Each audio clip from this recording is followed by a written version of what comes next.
ராயன் திரைப்படம் தனுஷுக்கு எந்த அளவுக்கு ஸ்பெஷல், அவர் எழுதி நடித்து இயக்கியிருக்கிறார் என்பதை தாண்டி அவர் இயக்கியிருக்கும் 2வது படம், அது மட்டுமல்ல அது அவருடைய 50வது படம் என்பது இன்னொரு குறிப்பிடத்தக்க ஒரு விஷயம். அதாவது அசுரத்தனமான ஒரு நடிப்பைச் சேர்ந்த அசுரன், நடிப்பு அசுரன் தனுஷ், தயாரிப்பு அசுரன் சன் டிவி பிக்சர்ஸ், இசை அசுரன் ஏஆர் ரஹ்மான், வில்லத்தனத்தில் அசுரத்தனத்தை காட்டும் எஸ்ஜே சூர்யா, ஒரு நடிப்பு செல்லம் பிரகாஷ்ராஜ் என்று கலக்கியிருக்கும் ஒரு திருப்புமுனை ஏற்படுத்தக்கூடிய திரைப்படமாகத்தான் ராயன் அமைந்திருக்கின்றது. ராயன் படத்தின் வெற்றி சொல்லும் செய்தி என்ன, ராயன் படம் எப்படி இருக்கிறது, அது சொல்லும் கதை என்ன, எதை சார்ந்த ஜானர் என்பதை சொல்வதற்கு முன்பு ராயன் படத்தின் மூலம் தனுஷ் அடைந்திருக்கின்ற விசேஷம் என்ன பார்ப்போம். புது வெள்ளம் பாய்ந்து வரும்போது வழியில் இருந்த பழைய குப்பை கூளம் எல்லாம் அடித்து போய்விடும் என்பார்கள்.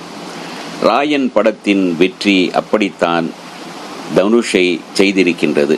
இதுவரை தனுஷ் மேல் போடப்பட்ட குப்பை, அவமானம், அசிங்கம், தரக்குறைவான விமர்சனம் எல்லாவற்றையும் ராயன் படத்தின் வெற்றி தூக்கி வீசிவிட்டது என்றுதான் சொல்ல வேண்டும். உரிய வெற்றிக்கு பிறகு திரும்பி பார்க்க நேரம் இருக்காது.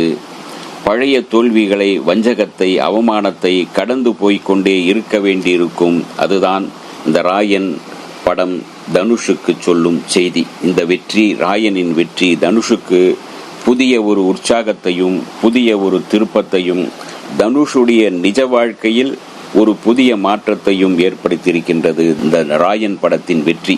அப்படித்தான் சொல்ல. சரி, ராயன் படம் எப்படி இருக்கிறது பார்ப்போம். ராயன் தனுஷின் 50வது படம். அவரே எழுதி இயக்கி நடித்திருக்கின்றார். சன் பிக்சர்ஸ் என்கிற மிக பிரம்மாண்டமான தயாரிப்பு நிறுவனம் தயாரித்திருக்கின்றது. ஆஸ்கார் நாயகன் ஏஆர் ரஹ்மான் இசைப்புயல் இசையமைத்திருக்கின்றார்.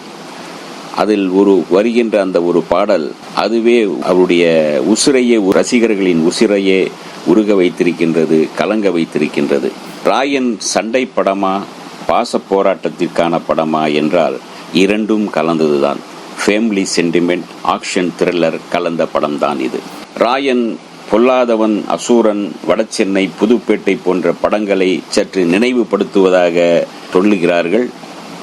ஆனாலும் ரசிகர்களை சீட்டு நுனியில் உட்கார வைத்து கட்டி போட்டு வைத்து விட்டார் தனுஷ் என்றுதான் சொல்ல வேண்டும். அந்த அளவுக்கு அவருடைய திரைக்கதை பக்காவாக அமைத்திருக்கின்றார். முதல் பாகமும் 2வது பாகமும் கிளைமாக்ஸும் ரசிகர்களை நகர விடாமல் பரபரப்புக்குள் வைத்திருக்கின்றார் என்றுதான் சொல்ல வேண்டும். 10 வயதில் பெற்றோரை இழந்த தனுஷ் அண்ணன், அவருடைய தம்பிகள் காளிதாஸ், சந்தீப் கிஷன், தங்கை துஷாரா விஜயன் ஆகியோர் சேர்ந்த இந்த பாசம் உள்ள அண்ணன் தம்பி குடும்பம்தான் இவர்கள். சென்னையில் ஒரு ஃபாஸ்ட் ஃபுட் கடையை வைத்துக்கொண்டு அவர்கள் தன்னுடைய வாழ்வை தொடங்கி நடத்தி கொண்டிருக்கிறார்கள். இருக்கும்போது அந்த ஊரின் சென்னையில் உள்ள ஒரு முக்கியமான புள்ளியின் மகன் இறக்கின்றான். அதே சமயத்தில் தம்பியால் ஹோட்டலில் பிரச்சனை ஏற்படுகின்றது. ஒரு பெரிய பிரச்சனையில் சிக்கி குடும்பம் சிதறுண்டு போகிறது. தன் குடும்பத்தை அழித்த எதிரிகளை தேடி பழித்திருக்கின்றான் ராயன். இதுதான் கதையின் மையப்புள்ளி.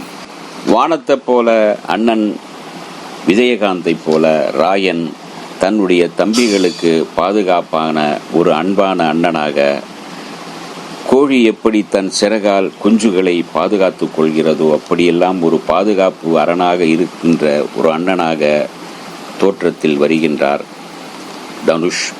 தன்னுடைய கதாபாத்திரத்தை மிக அழுத்தமாக மக்கள் மனதில் பதிய வைத்திருக்கின்றார். அன்பான அண்ணனாக, கோபக்கார அண்ணனாக, பாசமிக்க அண்ணனாக, எதிரிகளை தும்சம் செய்யும் ஒரு மனிதனாக தன்னை பல அவதாரங்களில் ஒரு பிரம்மாண்டத்தை தன்னுடைய நடிப்பில் காட்டியிருக்கின்றார் தனுஷ். என்ன ஒரு ஜென்ம பகையோ தெரியவில்லை. தனுஷுக்கும் ராயனுக்கும் சூர்யாவுக்கும் எஸ்ஜே சூர்யாவுக்கும் நடக்கின்ற அந்த பகை போராட்டம் மிக அழுத்தமாக சொல்லப்பட்டிருக்கிறது. வடசென்னை என்றாலே அடிதடி ரத்தம்தான் இதிலும் அப்படித்தான்.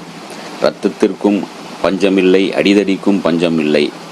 தனுஷ் நடிப்பு பற்றி சொல்ல தேவையில்லை. பூக்கடைக்கு விளம்பரம் எதற்கு என்பது போல தனுஷின் மாறுபட்ட நடிப்பை வெளிப்படுத்தியிருக்கின்றார் என்பது என்றுதான் சொல்ல வேண்டும். அப்பா டைரக்டர், அண்ணன் டைரக்டர், அந்த ஜீனில் உள்ள டைரக்டர் குடும்பம் என்கின்ற அந்த திறமையும் இந்த அவர் டைரக்டர் என்ற வகையில் வெளிப்படுத்தியிருக்கின்றார். முதல் பாதி ஒரு பரபரப்பை நோக்கி நகர்ந்து செல்கின்றது படுவேகமாக என்றால், கிளைமாக்ஸ் நம்மை தொட்டு தூக்கி செல்கின்றது. நானின் பிஜிஎம், பின்னணி இசை, உசிரே நீதானே பாடல் படம் பார்க்கின்றவர்களை மனதை தொட்டு உசுப்பி விடுகின்றது.